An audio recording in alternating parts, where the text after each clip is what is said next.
All right, shalom, shalom. All right, before I get started, I want to give all praise and glory to Yahweh, Bashem, Yahushai, Bashem, Rakah, Kudash. All right, double honors to our apostles and elders, great millstone, and shalom, Wakasala, Habakyar, which is a peace and mercy to the elect throughout the four corners, wherever you may be. I'm the brother Amar from the branch of GMS Cleveland. Come back at you with another video. Lord willing, to be edifying to whomever may be watching. I got a clip that I want to play from this video. As you can see, the YouTube channel Adapt 2030. The title reads, "1 week closer to empty store shelves. Are you preparing?" And the answer to that question, majority of these Babylonians and people around the world, but in particular these Americans, the answer to that is more than likely no, because they don't believe that we're in the end times. They don't uh, pay attention to the news. They're too caught up in the bread and circuses, which is the folly that America has, set before you, whether it's the playoffs, NFL games, or fighting,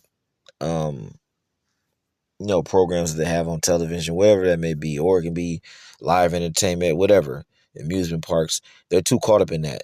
The concerts, these artists that they have out, the music, they're too caught up, so they're not preparing for what. Let me do this. Don't disturb, man. They're not preparing for,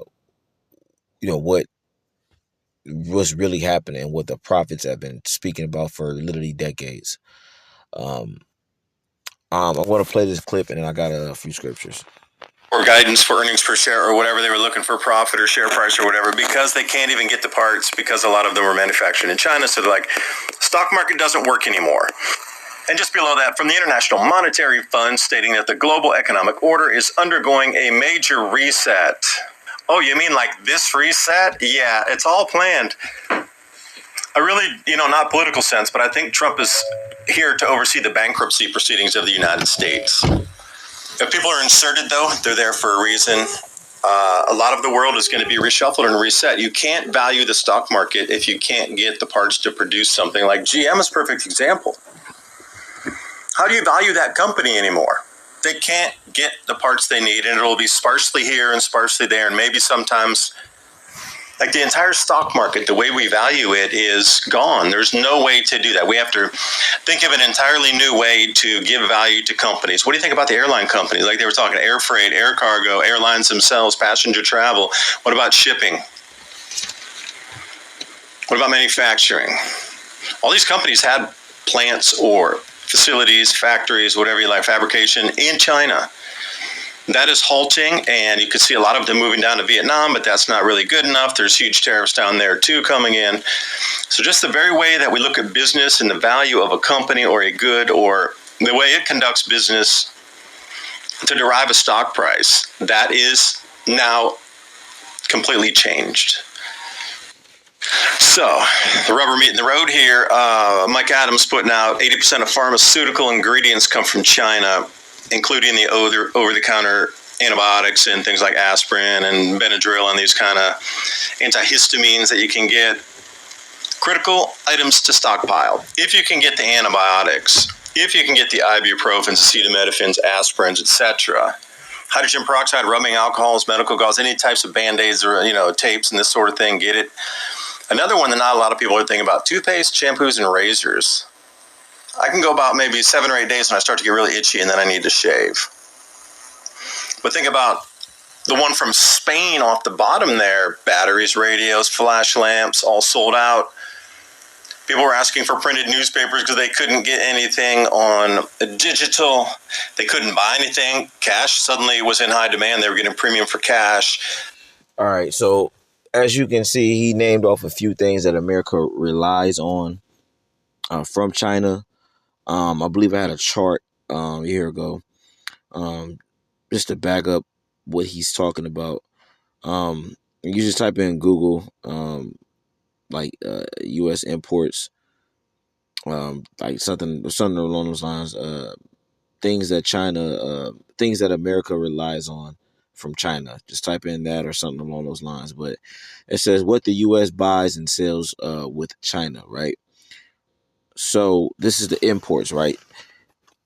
America consumes more than they import more than they export. export meaning go out, importing meaning come in. So they buy more than they sell. It says that what is the U.S. what the U.S. Buys and sells with China.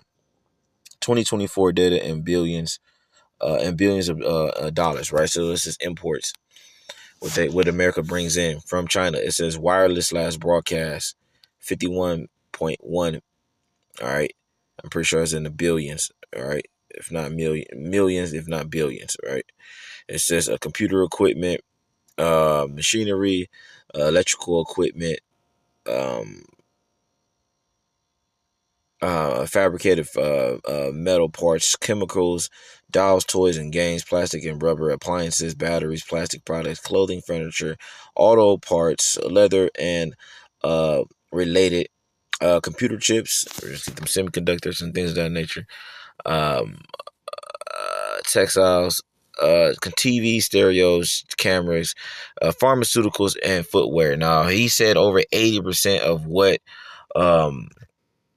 80% of the pharmaceuticals that America has, um, it comes from China, and he went off to name a few.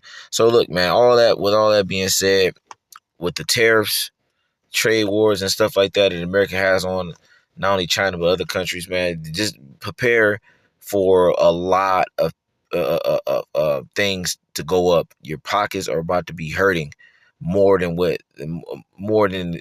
they have been. A lot of people are about to be struggling that much more harder. Me and one of the brothers from the camp, we did a video earlier just speaking about this, man.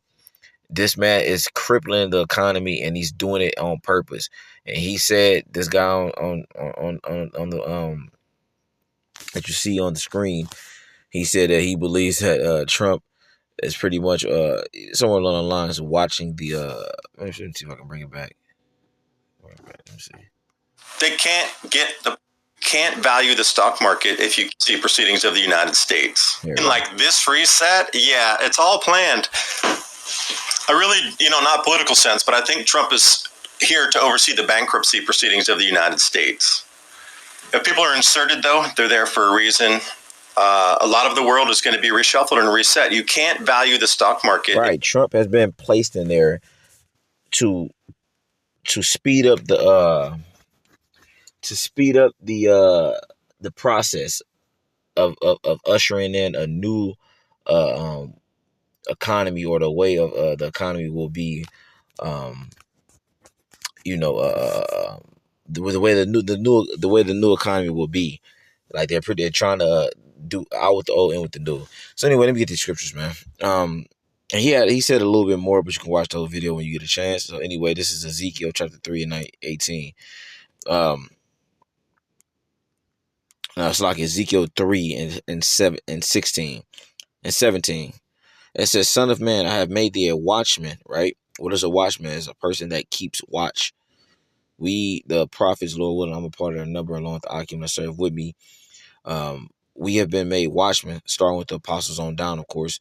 We have been made watchmen, all right, to pay attention to the news, link it with biblical prophecy, and to bring it and present it to the people, and the elect of our people is what the Lord has us out there for, to fish for them, so we can seal them, so they can get and understand this knowledge, and that Thawa can be placed upon them. And that Thawa, as you find in Ezekiel the 9th chapter, verse 4 in particular, is that exemption from judgment. What judgment? The judgment that is about to take place very soon, which is the downfall and destruction of this wicked current empire. That's what we're talking about. That's just what this is culminating into. That's what this is coming down to the wire to, is that all hell's about to break loose. We, the prophets, have been preparing you and telling you that these things are going to happen. So again, this is Ezekiel chapter 3 and 17. "Son of man, I have made thee a watchman unto the house of Israel." All right. It says, "Therefore hear the word at my mouth and give them warning from me." And that is exactly what we're doing. I'm letting this video play so you can get an idea of what it is that you are about to be faced with in real time, in reality. You, the average person, myself included, we will be faced with these things. The only difference is that I personally, along with the Akim with me, we want these things to take place. We want this to happen. We want these things to go down. It's you people that is dreading the day of the Lord. All these things have to happen. They have to. All right. The way a economy breaks down, all right, it's telltale signs, and we are looking and hearing and seeing these telltale signs. It's just the average person does not want to pay attention to them, or they just refuse to acknowledge what is happening before them, and you are witnessing the downfall of a kingdom. Point blank. Period. It says, verse 18. It says, "When I say unto the wicked, all right, thou shalt surely die, and thou givest him not warning." And the wicked in this context is talking about the wicked of our people. It's not talking about the wicked, which is Esau, Edom. It is talking about the wicked of our people that are behaving contrary to the scriptures. It says, "When I say unto the wicked, thou shalt surely die, and thou givest him not warning, nor speakest to warn the wicked from his wicked way." Right? If you don't tell the ones of our people that are living a life outside of the scriptures against what the Lord said, then guess what happens? Let's keep on reading. It says, "Nor speakest to warn the wicked from his wicked way, to save his life." Right? Because what we're doing, ultimately, Yahweh Shemel Shah is the only one that can save, but he sent us out there as what? Saviors. And that's in the book of Obadiah. When you read towards the end, like we're pulling our fellow brother or sister out of the fire, so to speak, the spiritual fire. Like, you've been caught up in this wicked way of living, and we're telling you this death style, because it's not a lifestyle. We're pulling you out of that so you can live. Right?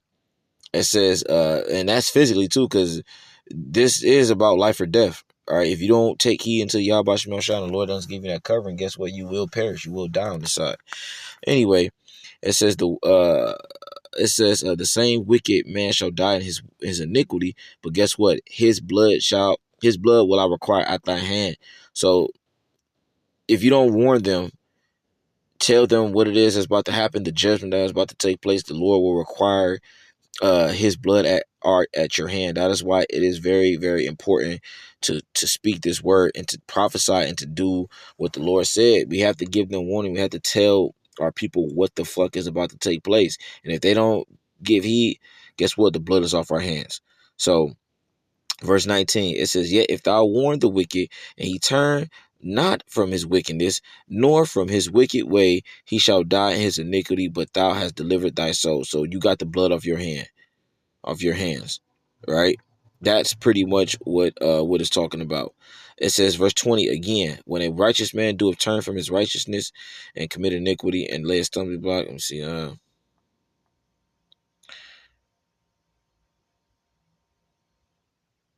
Yep, let me keep running. Salakia. It says, he shall. It says, "And lay a stumbling block before him. He shall die, because thou hast not given him warning. He shall die in his sin, and his righteousness which he have done shall not be remembered, but his blood will I require at thy hand." Verse 21, "Nevertheless, if thou warn the righteous man that the righteous sin not, and he doeth not sin, he shall surely live, because he is warned. Also, thou hast delivered thy soul." So, right, you have to speak what you're seeing, speak what Yahweh Shema Shah is giving you, and prophesy. All right, because look, this thing is about to go down, man. All right, you can't act like this is not happening, man. You see the prices in the actual fucking stores, man.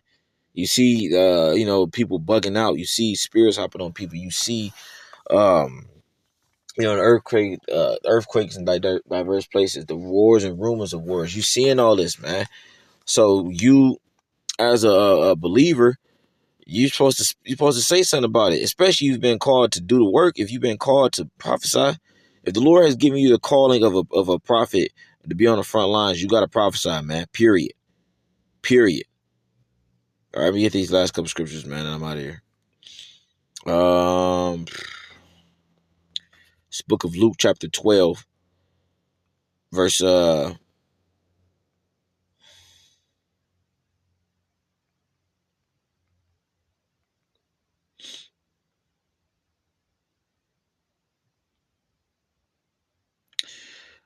I'll start from I'll start from 37. Luke 12 and 37. Blessed are those servants whom the Lord, when he cometh, shall find watching. Right? Going once again, going to being one of watchmen. Verily I say unto you that he shall gird himself and make him to sit down to meat, and will come forth and serve them. And if he shall come in the second watch or come in the third watch and find them so, blessed are those servants. So regardless of whatever time he comes in, we're watching, we're paying attention to what the hell is happening. We're not going to be caught off guard. It says, and this know that if the good man of the house had known what hour the thief would come, he would have watched and have not suffered his house to be broken through, right? Because you're watching, you're paying attention. It says, be ye therefore ready also, for the Son of Man cometh at an hour when ye think not. So this thing can happen at any time, literally. One day, things going, regular, and you know what I'm saying? And then the next day or the next week, things are completely different. We witnessed that with the C-19, right? So we just have to continue and be on our watch, continue to pay attention despite what we got going on, man, because the Lord is going to come back. We speaking it, and I know it, I believe it. He's gonna come back sooner than we even think, man. All right, we're in the year 2025. Some of us didn't even think it was gonna make it this far, man. But hey, we here. But we gotta continue working. All right, because this man is on his way out, man. So we gotta keep applying that spiritual pressure, and the Lord gonna come in, and eventually, you know what I'm saying, we're gonna be in the kingdom. So it says verse 41. It says, then Peter said unto him, Lord, speakest thou this parable unto us, or even to all? And the Lord said, who then is that faithful and wise steward? It says, whom his Lord shall make a ruler over his household. It says, to give them their portion of meat in due season. Blessed is that servant whom his Lord, when he cometh, shall find so doing. Of a truth I say unto you, that he will make him ruler over all that he have. So we want to be a part of that. We don't just want to, make it into the kingdom. No, me personally, the brothers is on the forefront on the line, and I know I speak for them. We want to make it on the first go around, and we want to be not only joint heirs, but we want to be sipping wine with Yahushua. We want to have that access to Yahushua that the regular common Israelite in the kingdom won't have. Right? It says, and if that servant said in his heart, which is his mind, my Lord delayeth his coming, he shall begin to beat the manservants and maidens, and to eat and drink and to be drunken. The Lord of that servant will come in a day when he looketh not on for him, and in an hour when he is not aware, and will cut him asunder, and will appoint him his portion with the unbelievers, man. So right, you don't want to be that guy. All right, you want to make sure you're doing what the Lord said to do. You want to make sure you're living a lifestyle that the Lord is pleased with, and you want to make sure, like I said, you being a brother and just doing what the Lord says, man. So I'm gonna end it off. Last two verses. It says, and that servant which knew his Lord's will and prepared not himself, neither did according to his will, shall be beaten with many stripes. So if you know the Lord's will and you refusing to live how he said to live and to follow his ways, guess what? You're gonna be beaten with many stripes, and ultimately you're gonna be you're gonna die here in that thermonuclear fire, man. All right, Lord gonna appoint you your portion with the wicked. It says, verse 48. It says, and he that knew not and did commit things worthy of stripes shall be beaten with few stripes. But unto whomsoever much is given, of him shall be much required. And to whom men have committed much, of him they will ask the more, man. So look, the Lord gave us this truth for a reason. These words to go out here and prophesy. So we have to continue to do so. Continue to watch the economy, and just keep watch, man. Lord willing, I'm probably do another video tomorrow similar to this. I do have a little bit more information I want to bring out. Just, stay tuned with that. I'm saying shalom.